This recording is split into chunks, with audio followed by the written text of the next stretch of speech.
This is the Right Now podcast with Sarah Werner. Episode 114. Is ambition bad?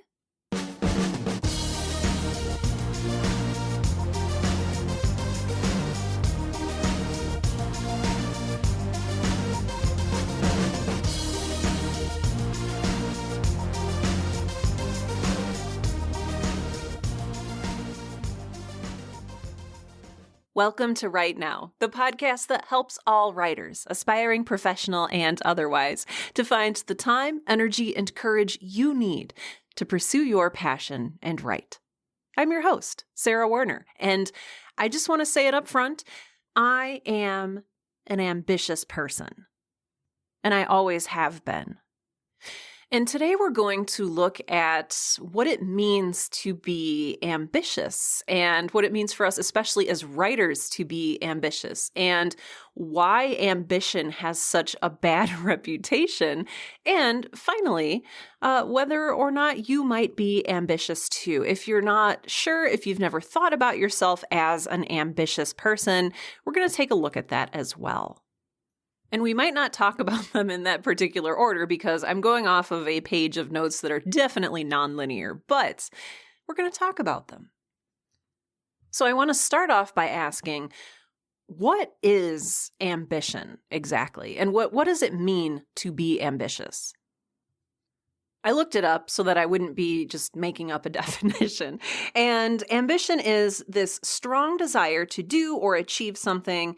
And it's also interesting that the dictionary I looked it up in notes that usually ambition requires determination and hard work to obtain the thing that you want. So ambition is a strong desire to do or achieve something, usually requiring determination and hard work.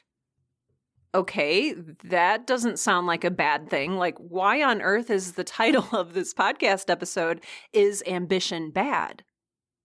Like, a strong desire to do or achieve something usually requiring determination and hard work, that just sounds like understanding what your dreams are and accomplishing them.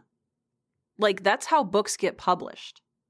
You have a strong desire to write and publish a book, and then you put in the determination and the hard work to get it done. But have you noticed that the word and the idea of ambition has a really bad rap? Have you noticed that ambition is something that is usually villainized, something that is usually seen as a negative trait? This is for me where things get really, really interesting. So here's what I'm talking about. One of the most notable modern examples of ambition being villainized or made into a bad or negative trait that your bad guy in your story will often possess is in Harry Potter. I want to talk about this with the full realization that J.K. Rowling, the author of the Harry Potter series, has said some very transphobic and not great things recently. And so I want to have that awareness as we talk a little bit more about this as well.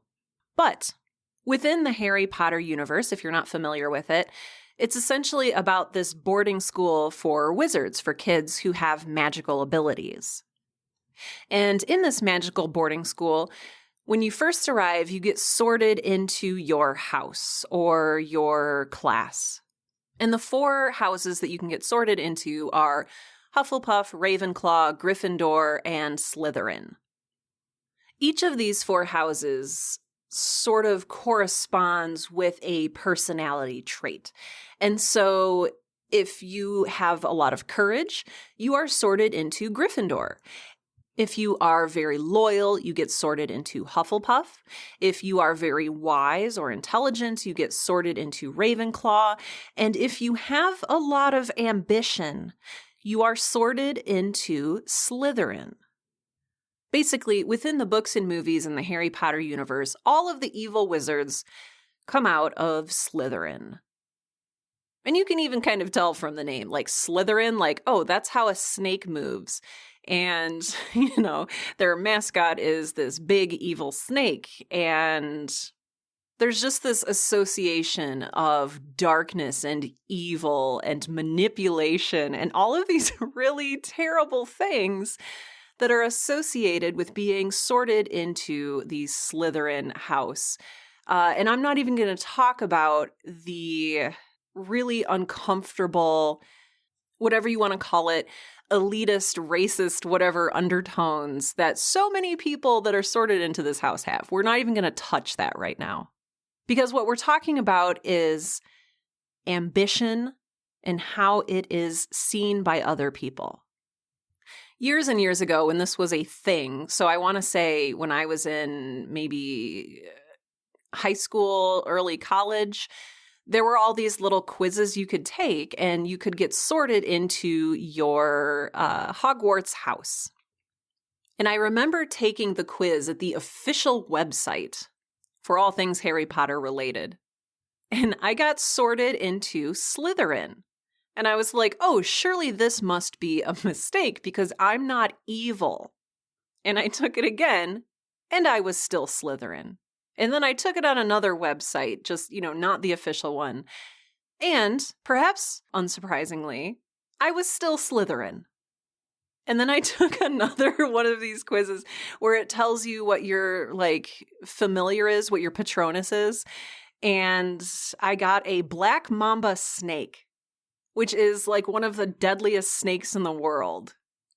So I was like, at this point, this isn't looking great for me. What kind of evil lurks in the depths of my heart? Who am I, really? Am I power-hungry, selfish, unethical, morally bankrupt, manipulative? Am I evil? Am I secretly evil?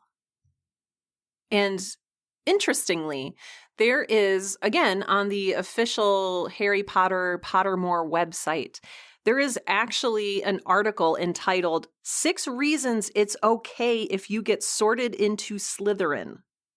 And of course, I read it.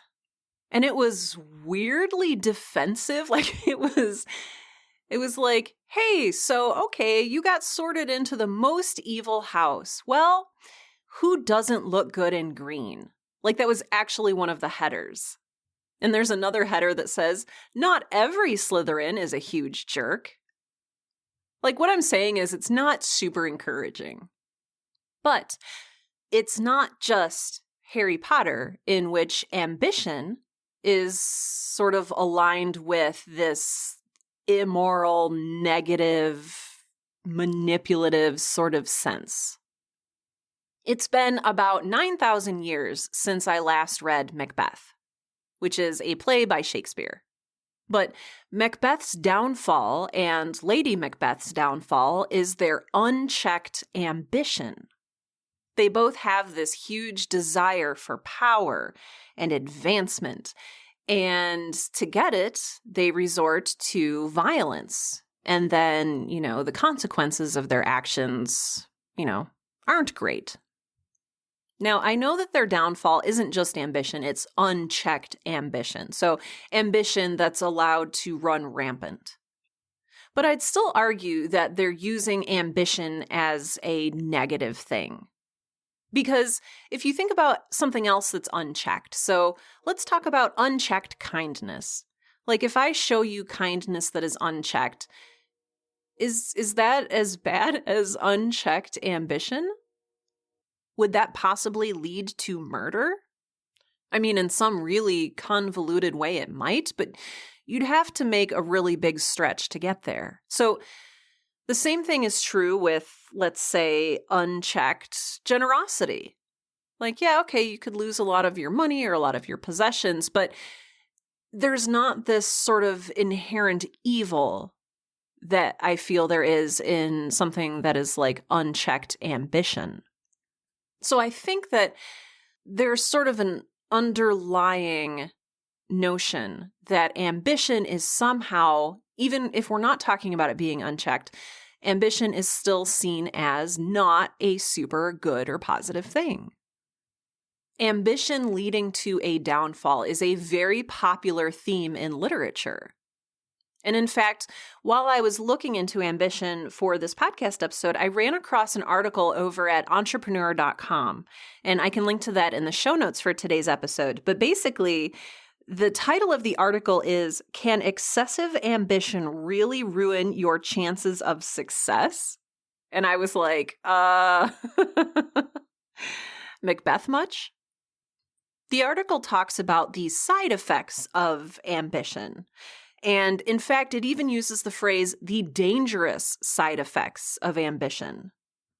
And these include fixation, obsession, inflexibility, an inability to adapt, recklessness, selfishness, a sacrifice of your ethics and values and beliefs to get what you want, violence, and even an inability to deal with failure.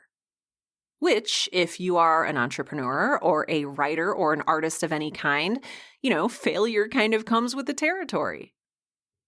The article specifically talks about this prioritization of work over everything else. So of your own advancement, your own success over, spending quality time with your family or getting together with friends or being a good person. Going back to our original definition of ambition, it is a strong desire to do or achieve something, usually requiring determination and hard work. How on earth did that get so twisted? Why are we looking at this as necessarily or, even just potentially leading to violence and selfishness and, just throwing all of your ethics and your soul out the window? Why do we keep creating examples in media, in literature, in movies, and TV, where we are sort of fixated on proving that ambition is not good? Look at Daenerys Targaryen in the Game of Thrones books and TV show. I know that the books are not, as of the recording of this podcast, yet wrapped up, and so who knows what path this character might go down in the books. But again, this is a young woman who decides that she wants something. And this is in line with our definition of ambition. Daenerys has a strong desire to do or achieve something, usually requiring determination and hard work, all of which she does. She wants what all of the other characters that she's up against want. But, potential spoiler alert, Daenerys' ambition does not lead to very good places, especially in the TV show. She descends pretty quickly into that sort of Slytherin, power-hungry, obsessed, fixated, all of those quote-unquote dangerous side effects of ambition. That's what she succumbs to. And as a gentler example, the character of Paris from Gilmore Girls. So I don't necessarily, love the Game of Thrones TV show. It's kind of violent and kind of gross. So if you haven't seen that, that's totally fine. If you've seen Gilmore Girls and you know the character of Paris, you'll know what I'm talking about. Paris wants things. Paris has ambition. Paris has a strong desire to do or achieve something, usually requiring determination and hard work, both of which she puts in. And yet Paris is, at first, shown to be a villain. And, again, spoilers, later on, even when Paris is seen as sort of one of the good guys, she is still portrayed as rude and arrogant and impatient and angry. And it's shown that all of these things stem from her ambition. And there's sort of this question that comes out of these pieces of media, and that is, how dare these characters want something? How dare they want something more than what they were given? So let's talk about real life. I remember back when I was in the workforce. Well, I'm still in the workforce. I'm just self-employed. Back when I was employed by someone else, and I needed approval and sign-off in order to do things, there was a phrase that I heard a lot from management, from coworkers, from basically anyone who was in a position to see what I wanted to do. And that phrase was, "Oh, well, that's ambitious." And it was used in a way that was both judgmental and disparaging. So, for example, I would say like, hey, in this quarter, I want to apply to speak here and get accepted, or I want to redo how we are currently, presenting this particular service or offering, or I want to, do this or do this or do this.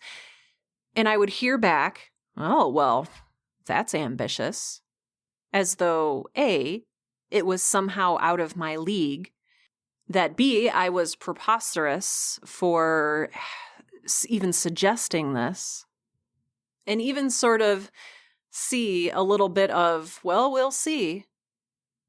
Have you ever had that? Have you ever had your ambition sort of thrown in your face? Has someone ever looked at your hopes and dreams and plans for the future, your goals, your ideas of success, and said, well, that's ambitious? And maybe I have a little bit of a chip on my shoulder, because I've been told some form of this throughout my entire life. Like I said in the very opening of this episode, I have always been ambitious, and I still am an ambitious person. I have a lot of drive to do things in this life, and I will put in the determination and the hard work to see it through. In school, I had a lot of drive. I wanted to do extra things. I wanted to have enormous, challenging projects. And I was often frustrated with my peers that they did not seem to want the same things that I did. If the assignment in art class was to make a papier-mâché animal, I wanted to make a life-size, anatomically correct anteater. When it came time for auditions in band, I wanted to be first chair. When it came time to join the marching band in high school, I wanted to be the drum major. But somewhere along the way, I went from being told, yes, you can do whatever you want. If you can just dream it, you can do it, to, oh, well, that's ambitious. And don't bite off more than you can chew. And don't be a show-off, and don't be bossy or pushy, and maybe tone it down just a little bit. And I know that a lot of this negativity about ambition has to do with the fact that our education and employment systems are they're in place to ensure that we become good, compliant factory workers. Like, that's what this whole system is in place to do. It's there to create workers for our economy who don't make a fuss and who don't want more than they are given. But is it bad to want more? I've talked a little bit before about this gratitude movement, and I really like gratitude. I think gratitude is wonderful. It makes you feel good. But there's also this implication that you should be grateful for what you have, ... And the unsaid part of that is, and not want more. Because if you're grateful for what you have, how could you possibly want more than you have? You're grateful for that. How dare you want more? How dare your ambitions exceed what you are given? I think we need to talk for a little bit about what it means to want more, and specifically, what are our reasons and motives for wanting more? One very unflattering definition of someone who is ambitious that I came across was that someone who is ambitious craves accomplishment. And I think it's very easy to judge someone who craves accomplishment by thinking, oh, they want power, they want fame, they want to be recognized. And my question then is that bad? We see it as bad, socially, societally, whatever. Someone who's power hungry, that's not exactly a compliment. I don't think it becomes a bad thing until you want to use that power for something really evil. Or until you sacrifice your ethics and your beliefs to get what you want. But ambition in and of itself is not a bad thing. It's okay to want things. I want to say that because it was something that I think that a lot of us didn't grow up believing. It's okay to want things. If you're the kind of person who wants to change the world, it's okay to want the power to change the world. So what is it that a person with ambition wants and why? If you crave accomplishment, why is that? Well, as a person who craves accomplishment, I feel like I can talk about this. Accomplishing things makes me feel good. It makes me feel like I am living out my purpose. Checking things off my list, recording podcast episodes, finishing episodes of Girl in Space, getting my Monday morning newsletter finished. Knowing that that is going out to people to lift their spirits, to inspire them, to encourage them to create and live their own best lives. That, for me, that's everything. I crave accomplishment, and I'm a very accomplishment-driven person. I have a very good friend who is a creator, and often my friend will post things on Twitter like, hey, I'm thinking of starting a new project. And immediately we'll get all of these responses like, oh my gosh, no, don't do it. You have too much on your plate already. And this is really crushing to my friend who sees this as people tearing down her ambitions and encouraging her to be less herself, to dim her light, to not show off. If you're ambitious, you're not a good factory worker. If you want more than you're given, you're going to make waves. If you want to publish your book, you're going to get recognition. You're going to stand out. You're going to have a certain amount of power. And that's not a bad thing. Now, not to be judgmental, but maybe where it goes bad is, if you start murdering people. Like, if you crave accomplishment and you want power and you become power hungry and you want that power so that you can kill a whole bunch of people, that's where we have a problem.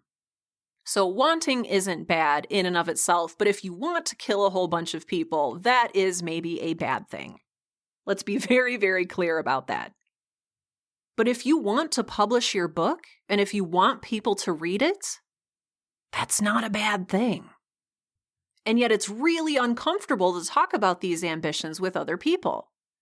And I know we talked a lot about writer's guilt in episode 112. So if you want to hear more about guilt, you can go back to episode 112 of the Right Now podcast and listen to it. But there's a guilt, too, associated with being an ambitious person. Because we're told that we shouldn't want more than what we're handed. I think this ties in with, and this is a huge topic in and of itself, but our social discomfort, our fear of other people's success. A lot of us are not comfortable when we see other people who are more successful than we are. We don't like seeing other people succeed. And you get to success by having ambition and by moving forward and following through on your dreams. But there's a lot of really resentful people who will judge you and guilt you and shame you for being ambitious because they don't feel like it's attainable for them, or they don't have the same drive that you do, or the same work ethic. Or maybe they're just jealous. So we end up with all of these examples in media, in books and movies and TV and everywhere else that shows us that ambition is an ugly trait. Ambition should be put into check. But ambition is the thing that gets us where we want to go. Ambition is what drives us to grow and learn and create. Ambition is what pushes me to do a lot of self-development work. Ambition is what drives me to accomplish things. Ambition is what drives me to realize my dreams. Now, this is the first time that I have ever openly talked about my ambition, because it is something that I usually hide, because I am ashamed of it. I am ashamed to tell you that I want more, that I crave accomplishment, There's something embarrassing and shameful in saying to you, I am a very ambitious person, because I'm afraid that you're going to judge me for it and think of me as power hungry or somehow better than everyone else. And yeah, as an ambitious person, I can tell you there are downsides. They are not necessarily the same downsides that Macbeth experienced, or that Daenerys Targaryen experienced, or that Draco Malfoy or whoever else in the House of Slytherin experienced. The downsides to ambition that I've experienced have been burnout, overdoing it, not realizing my own limits, which, yes, I have limits and I have had to make peace with that. Yeah, sometimes my drive to accomplish things, to get my work done, to produce things that I love, sometimes I push myself a little too hard, and then I crash, and then I head into burnout, and then, it's not great for my health. But have I murdered anyone? No. I mean, at least not that I'm aware of. That was a joke. I actually have not ever murdered anyone ever, and I don't plan to. I don't want to murder anyone. I don't want to go on a crime spree. I don't want to resort to violence. I don't want to manipulate anyone. I don't want to place my work above the people that I have been called to love and care for in this life. That all strikes me as really, really gross. Does this mean that I'm checking my own ambition? Maybe. Maybe it just means I'm not evil. But what I can tell you is, I'm tired of other people feeling the need to check my ambition for me. And I think that's what a lot of this comes down to. Is if you're ambitious and other people tell you to tone it down, to get in line, to not dream above your station, that you're ridiculous and foolish for wanting to write and publish a book. And how dare you want more? Those people are checking your ambition, and that ambition does not need to be checked. Again, unless you are in a Macbeth-type situation, in which case your unchecked ambition is leading to murder, and that is bad. But if your ambition is to write and publish a book, if your ambition is to write poetry and feed your soul and create beautiful art, that ambition does not need to be checked by anyone except you. The people who tell you to tone it down, to check your ambition, to dim your light, they're afraid. And I don't want their fears to stop you from doing what you were created to do. The next time someone tells me, oh, well, that's ambitious, I'm going to say, yeah, it is, and I'm going to do it. And you're not going to stop me. I'm going to write that book. I'm going to publish my podcast. I'm going to pitch this TV pilot. And yeah, I may fail, but that's what I'm going for. All the way back from 2015, episode 18 of the Right Now podcast is called Fail a Lot, in which I encourage people to follow their dreams and ambitions, even though there is a lot of failure wrapped up in that. So I encourage you to go back and listen to that episode as well. Because being ambitious does not equal being successful with every single thing you do. And so if you're an ambitious person, you're going to need to learn how to fail gracefully and learn from your failures. I've failed a lot, and I continue to fail a lot, but it doesn't stop me from moving forward. So my question for you is, are you ambitious? Do you think of yourself as an ambitious person? And if you do you feel guilty or ashamed or embarrassed because of it? Do you feel that way, or are you made to feel that way by other people around you? What does ambition mean for you? All right, I could talk about ambition all day, but I won't do that to you. I hope that this has been a helpful exploration of how we see ambition in the world around us, how we write about it, how we view it, how we react to it, and how we live it out. If you would like to share your story, if you would like to share your thoughts and your comments on ambition or anything else that I've talked about in this episode, I invite you to do that. If you go out to the show notes for today's episode number 114, and you scroll down to the very bottom, you will find a comment section. I would love for you to fill out your comments. I would love to hear your thoughts. I respond personally to every single comment that I receive through my website, and I would really like to hear what you have to say about ambition. You can find the show notes for today's episode out at sarahwerner.com. That's sarahwerner.com, and by navigating to episode number 114. It's called Is Ambition Bad? I would also love to invite you to our group create-alongs. I have been doing these create-along live streams every Wednesday and Friday evening at 7 p.m. Central out on Twitch, and they have been so much fun. Right now, our group is just about 50 people, and we get together. We bring a project that we're working on, and for the first 30 minutes, we'll talk about what we're working on, what we're struggling with, some sort of creative question that we might have, and then we create together for an hour, and then we come back at the very end to talk about how the creative session went, what we learned, what we struggled with, and what we can use for encouragement moving forward. It's been such a blast. If you're interested in joining us for these create-alongs, they are live once again every Wednesday and Friday evening at 7 p.m. Central, and they are out on Twitch. So if you want to come follow me, it's completely free. It's Twitch, twitch.tv/Sarah Ray Werner. Once again, that's twitch.tv/Sarah Ray Werner, and that's spelled SarahRahewerner. So come follow us on Twitch. Come join us for these create-alongs. It's just been such a beautiful and warm and encouraging community of creators. People have been developing real friendships with other writers and creators. It's just been a complete delight. So I hope you can join us. If you can't, that's no problem. But please know that you are welcome and invited if you would like to attend those. Finally, I don't make this podcast myself. I want to say that very clearly. I don't do this alone.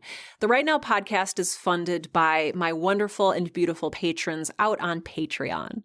Patreon is a secure third-party donation platform that allows people to donate $1 per episode, or $2 per episode, or $5 per episode, or, whatever the information in this show is worth to you.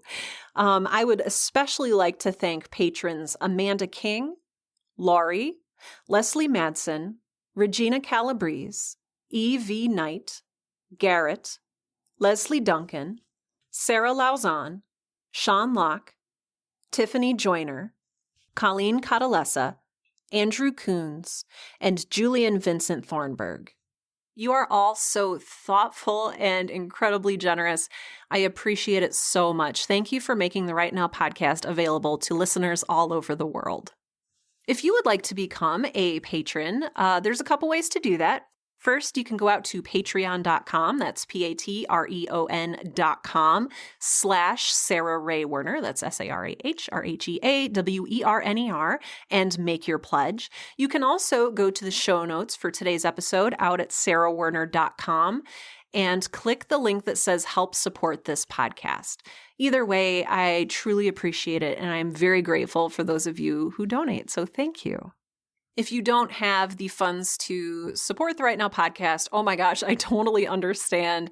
And I invite you, if you'd like to support the show in another way, to tell someone about it. If you know another writer, an artist, someone who could benefit from listening to the Right Now podcast with Sarah Werner, let them know about it. Show them how to download podcasts if they're not sure how to do that. Let them know what your favorite episode is and all of that good stuff. Again, I truly appreciate it. And with that, this has been episode 114 of the Right Now podcast, the podcast that helps all writers, aspiring professional and otherwise, to find the time, energy, and courage you need to pursue your passion and write. I'm Sarah Werner, and I am an ambitious person.